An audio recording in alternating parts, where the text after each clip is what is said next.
Tapi kepada hak jelas tu, hak taksir tu, kira-kiranya dia pergi situ dah lah tu. Fa in tanaza'tum fi syai'in farudduhu ila Allah war Rasul tu. Dia pergi situ dah. Dia pergi situ dah. Cuma hak tidak jelas tu je. Tapi bila Nabi SAW kata selepas pada peristiwa tu, jelas semualah. Pas kita learn ni pun jelas dah lah.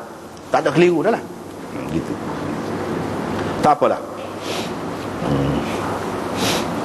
Lepas tu riwayat daripada Abi Hurairah, daripada Nabi SAW, baginda bersabda, sesiapa yang taat kepadaku berarti dia taat kepada Allah, dan sesiapa yang derhaka kepadaku berarti dia derhaka kepada Allah, dan sesiapa yang taat kepada amir, yakni pemerintah, berarti dia taat kepadaku, dan sesiapa yang derhaka kepada pemerintah berarti dia derhaka kepadaku, yakni pemerintah yang ikut cara aku, bukan semata-mata nama pemerintah gitu dah. Pemerintah ni banyak dalam dunia. Hak ikut cara dia tu, betul-betul ikut cara dia. Hak tu, kalau kita menderhakai dia, berarti menderhakai Rasul. Menderhakai Rasul berarti menderhakai Allah.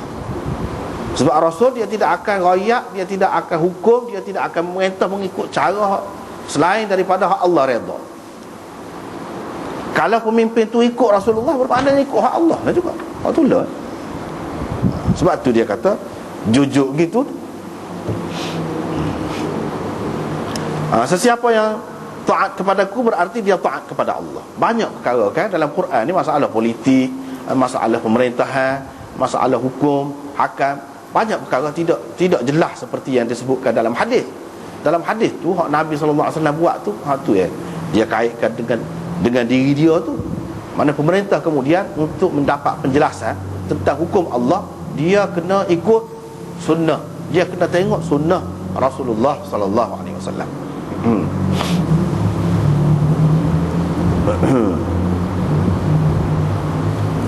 Dia kena ikut Rasulullah sallallahu alaihi wasallam. Hadis ni lah, boleh dikatakan beberapa hadis ni hak tula je. Lepas tu hadis tadi tidak lagi. Riwayat daripada Abu Hurairah, katanya Rasulullah sallallahu alaihi wasallam bersabda, kamu mesti taat dan patuh yakni kepada pemimpin dalam susah, senang, suka, tak suka, dan dalam keadaan dilebihkan orang lain daripada kau. Mana kena taat semacam kepada pemerintah.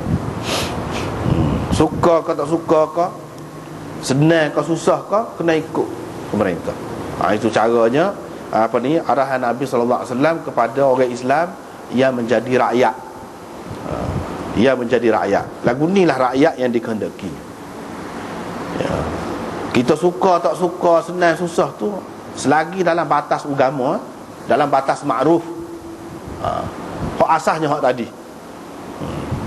iaitu la ta'ata fi ma'siyatillah. Itu hak asasnya. Dalam perkara maksiat tak boleh senang pun. Hak dia perintah tu, dia buat tu senang, suka kita, tak boleh turut dia. Hak maksud sini dalam susah senang ni, dalam rangka dia mengikut ajaran Allah dan ajaran Rasulnya.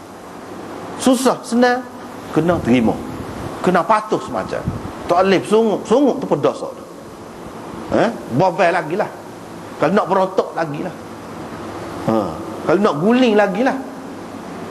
Nak guling dia. Padahal dalam keadaan susah memang lagu tu siapa-siapa pun kalau duduk situ gitu. Zaman Sayyidina Umar pun ada juga kebuluran. Ada juga. Padahal dia tu pemerintah yang paling adil lah kita. Suku hak tu. Bencana alam, ujian Allah Subhanahu Wa Taala, dia boleh ada bila-bila masa. Jadi kalau zaman Sayyidina Umar tu, adakah boleh kita kata, dah dia ni, dah Khulafaur Rasyidun, bapa yang jalan lagu ni? Tak boleh kata lagu tu. Dah dia betul dah ikut cara Allah dan Rasul. Susah ke senang ke, kita suka ke tak suka ke, kita kena taat dan patuh semacam. Kalau hak tak betul, tidak ikut Allah dan Rasul, tak boleh senang hati. Tak boleh senang hati, tak boleh taat dan patuh. Kalau orang pakar hak ni, tak payah tunjuk perasaan, tak payah demonstrasi, tak payah demonstrasi. Sebab apa? Rakyat ni kalau pemerintah anjurkan apa-apa maksiat, tak pergi, tak akan buat dah semula. Misalnya dia suruh kita pergi. Sebab apa? La ta'ata fi ma'siyatillah. Bukan hak tu. Tak akan jadilah, tak ada lah. Hakim, kalau pemerintah suruh ikut undang-undang, pakak tak saya ikut undang-undang, orang putih berlaku. Nak mana? Polis kalau suruh rigak orang baik, misalnya suruh hukum, suruh pedih, suruh apa, tak sih. Nak mana? Kalau lagu tu dengan sendiri dia akan berubah. Tak payah tunjuk perasaan. Apa nama ni, mogok, lapar kau gapo kau, no, tak payah. Lagu tu je. Kalau pakai hadis ni, kalau hak betul, suka kau tak suka kau, senang kau, susah kau, dalam keadaan dilebihkan daripada orang lain, orang ni bui jawatan, kita tak bui, orang ni tak apa. Begitu. Orang ni dapat hadiah, orang ni dapat bantuan, orang ni kita tak dapat, tak apa. Mana kena rela semacam, asalkan dia tu betul. Tetapi kalau boleh berlaku dunia, senang berlaku, tapi tidak ikut cara Allah dan Rasul, tak boleh, tak betul tu. Kalau senang hati dengan tu, mana tak betul dari segi pemikiran politik. Sebagai orang Islam tak kena. Lepas pada tu, riwayat daripada Abu Dhar, dia kata, kekasihku berpesan kepadaku untuk taat dan patuh, walaupun kepada hamba yang mujadda'al atraf, yang kudung kaki tangannya, yang tu kudung kaki tangan. Kalau meretah, orang meretah tu kudung kaki tangan dia. Atraf tu maknanya anggota-anggota hujung-hujung lah, macam tangan, kaki. Mujadda' tu makna kudung, walaupun hamba, tapi dia meretah, dan dia meretah mengikut cara yang betul. Cara yang betul, cara Allah dan Rasul. Cara Allah dan Rasul.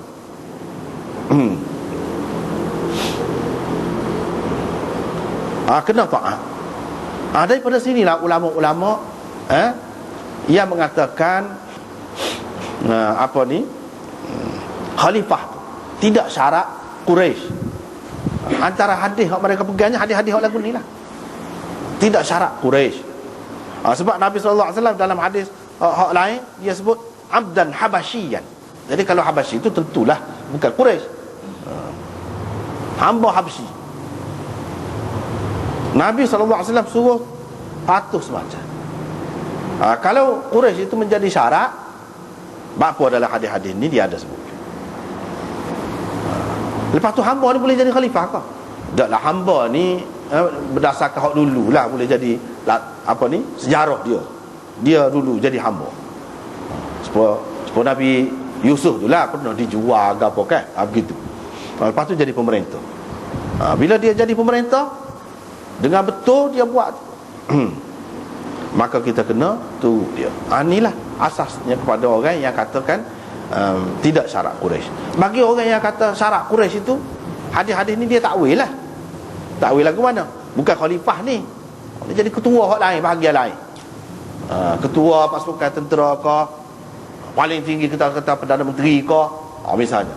Bukan presiden. Presiden tu hak nombor satu. Dia kata gitu, dia takwil gitulah. Itulah cara takwilannya. Jadi kita kena tengok, sebab kita sudah bicara dulu kan, al-a'immah min Quraisy dulu kan, Nabi SAW kata imam-imam ni, pemimpin ni kena Quraisy. Dalam Muslim dulu kita sudah jumpa dah. Sedangkan di tempat yang lain, inna akramakum indallahi atqakum. Di situ cara tu kita kena sesuaikan. Hadis ni dalam keadaan lagu mana, hadis ni dalam keadaan lagu mana, waktu kita sudah bicara dah. Begitulah juga di sini. Dalam keadaan orang Quraisy itu kuat dan cukup syarat dia, memanglah keutamaan itu kepada dia.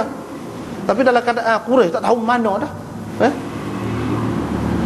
kena tunggu hak Quraisy itu bila. Kalau ada pun kita panggil pun dia tak cukup syarat. Hak lain ada hak tu saja. Sedangkan orang lain lebih dari segi lain, dari segi alimnya, dari segi kuatnya, dari segi mujtahidnya, sampai ke peringkat tu. Sedangkan hak Quraisy itu tidak. Takkanlah kerana tu semata-mata dia nak lebih sama. Begitu. Ini mana mengikut keadaan. Dan beberapa riwayat apa ni seterusnya tu pun lagu tu juga.